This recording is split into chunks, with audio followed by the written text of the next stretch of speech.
ईश्वर की शक्ति, केवल हिंदू की विशाल किरणें प्रकाश तेरा बता रही।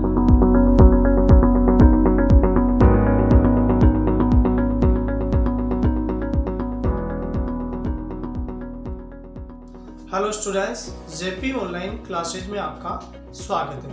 आज हम क्लास 10th में हमारी पाठ्य पुस्तक क्षितिज में अध्याय क्रमांक 6 जय शंकर प्रसाद द्वारा रचित प्रभु शीर्षक कविता का अध्ययन करेंगे।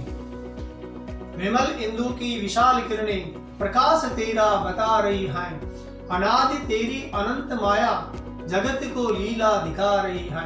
प्रसार तेरी दया का कितना ये देखना है तो देखे सागर, तेरी प्रशंसा का राग प्यारी तरंग मालाएं गा रही।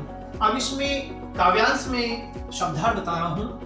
विमल निर्मल या स्वच्छ, इंदु चंद्रमा, अनादि जिसका आरंभ ज्ञात न हो अर्थात ईश्वर, अनंत जिसका अंत ज्ञात न हो यानी कहां अंत वहा, जगत संसार, सागर समुद्र, तरंगमाला का अर्थ होता है लहरों की कतारें, लीला का मतलब होता है खेल, नाना प्रकार की घटनाएं। अब यह जो पद्यांश है इसका मैं आपको संदर्भ बतला रहा हूं। प्रस्तुत पद्यांश हमारी पाठ्य पुस्तक क्षितिज में संकलित कवि जय शंकर प्रसाद द्वारा रचित प्रभु शीर्षक कविता से उद्धृत है। अब यह जो हमारा पद्यांश है इसका मैं प्रसंग बता रहा हूं। यहाँ कवि जय शंकर प्रसाद बतला रहा है, ईश्वर को याद करता हुआ या परमात्मा को याद करता हुआ कहता है कि ईश्वर की शक्ति और उसके सौंदर्य और उसकी दया आदि गुणों का इसमें उल्लेख किया गया है। अब इसकी व्याख्या देखिए। विमल इंदु की विशाल किरणें प्रकाश तेरा बता रही है। कवि जय शंकर प्रसाद कहता है कि हे प्रभु, चंद्रमा की स्वच्छ और विशाल किरणें फैल कर तुम्हारे प्रकाश का पता बता रही है, अर्थात आपकी शक्ति और आपकी व्यापकता को बतला रही है। अनादि तेरी अनंत माया जगत को लीला दिखा रही है। ये किरणें ये बता रही है, ये प्रदर्शित कर रही है कि ईश्वर की माया अनादि और अनंत है, जगत को लीला दिखा रही है।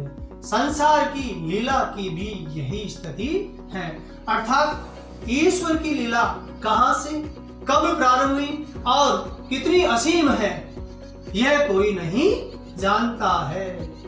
प्रसार तेरी दया का कितना ये देखना है तो देखे सागर, तेरी प्रशंसा का राग प्यारी तरंग मालाएं गा रही है। ईश्वर की दया का प्रसार कितना है यदि ये देखना है तो समुद्र के प्रसार को देखें, अर्थात समुद्र के व्यापक विस्तार के समान ईश्वर की दया का प्रसार है। तेरे प्रशंसा का राग प्यारे तरंग मालाएं गा रही। समुद्र की लहरों की असंख्य कतारें ईश्वर की प्रशंसा का राग गा रही है, अर्थात उसकी ईश्वर की सर्वश्रेष्ठता के गीत गा रही है।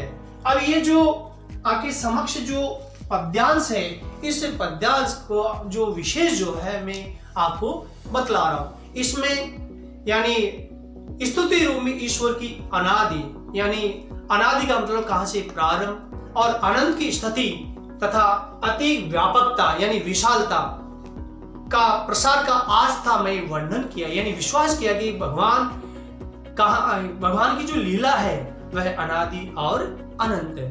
दूसरी बात यह बताई गई है कि इस पद्यांश के अंतर्गत कवि ने तत्सम शब्दावली युक्त शब्दों का प्रयोग किया गया है जो भाव व्यक्ति के अनुसार गंभीर है।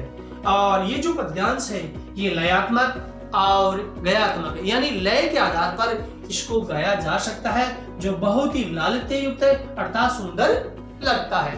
अब इस पद्यांश के अंतर्गत देखिए आप, तेरा बता रही तेरी अनंत तो यानी बार बार वर्ण की आवर्ती होने के कारण से यहाँ अनुप्रास की छटा है, अर्थात जहां एक से अधिक वर्णों का प्रयोग किया जाए उसको अनुप्रास अलंकार कहते हैं। दूसरी बात, इसके अंतर्गत काव्य लिंग अलंकार बताया गया है। काव्य लिंग का अर्थ होता है जहां पर कारण सहित किसी कथन की सत्यता को प्रकट किया जाए, यानी हर प्रकार से इसका जो वर्णन किया गया, जो भाव बताया गया, यानी जो भी कथन है उसकी सत्यता को प्रकट करने के कारण से यहाँ काव्य लिंग अलंकार है। इसी प्रकार यहाँ जो दया का जो विस्तार है उसको समुद्र के समान बताया गया, अर्थात समुद्र का जैसे फैलाव है ऐसे ही ईश्वर की जो दया है उसकी व्यापकता को बताया गया। अर्थात यहाँ रूपक अलंकार है, जब एक वस्तु पर दूसरी वस्तु का आरोप किया जाए या एक वस्तु को दूसरी वस्तु का रूप दिया जाए, वहां रूपक अलंकार होता है। Subscribe the channel and press the bell icon for more videos notification.